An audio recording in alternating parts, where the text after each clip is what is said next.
오늘 첫 키워드 애플 쇼크입니다. 애플이 실적 전망치를 대폭 하향 조정하면서 전 세계 주식시장이 요동치고 있습니다. 이 애플발 쇼크 얼마나 또 언제까지 이어질까요? 예, 어젯밤에 밤사이에 또 주가가 대폭락을 했습니다. 다우 지수 같은 600포인트 이상 떨어졌죠. 주가가 왜 떨어졌나? 그 한중앙에 바로 애플 쇼크가 차지하고 있어요. 애플 회사 자체로만으로서도 10% 가까이 폭락했습니다. 어제 아침에 새해 첫날 뉴욕 증시가 마감될 때 애플의 팀 쿡 CEO가 가이던스를 보냈습니다. 가이던스라는 게 뉴욕 증시에서 말하는 이 실적 전망치인데요. 1분기 실적 전망이 상당히 안 좋다. 9% 정도 떨어질 것으로 보인다라고 했습니다. 여기서 말하는 1분기는 미국 캘린더 기준 1분기예요. 미국은 회계연도가 대부분 10월 달에 시작합니다. 그래서 사실은 우리나라 기준으로 하면 지난해 4분기 실적이라는 얘기입니다. 10월 달부터 12월 달까지예요. 이것이 무려 9%나 감소했다. 그런데 그 감소의 이유가 중국에서 아이폰이 팔리지 않는다라고 이렇게 지적을 했거든요. 이 팀쿡의 가이던스, 애플 팀쿡 가이던스가 나오면서 아시아 증시가 폭락했고 또 밤새 이 뉴욕 증시도 대폭락을 했습니다. 현재 지금 애플 쇼크가 야기된 것은 이게 지금 차이나 리스크하고 맞물려 있는데요.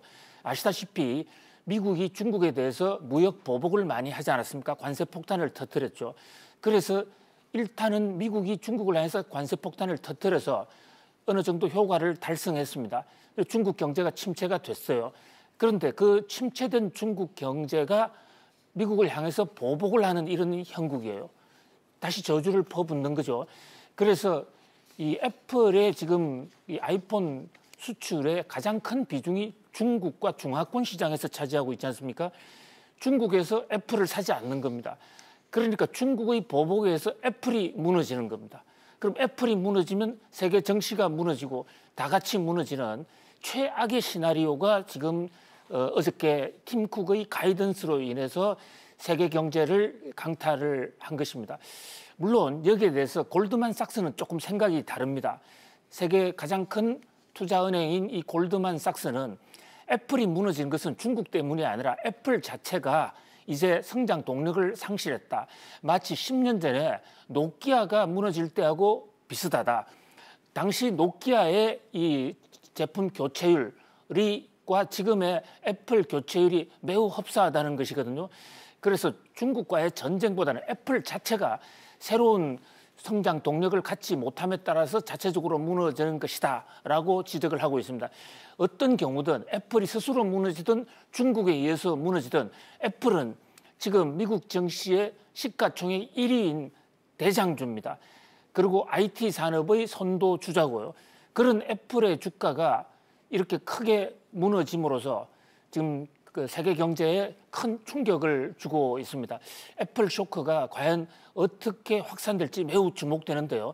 결국 문제는 미중 무역 협상이 어떻게 타결되느냐 하는데 달려 있다고 할 수 있습니다. 지금 다음 주 초조 7일 날 이 베이징에서 미중 무역 협상 담판이 벌어집니다.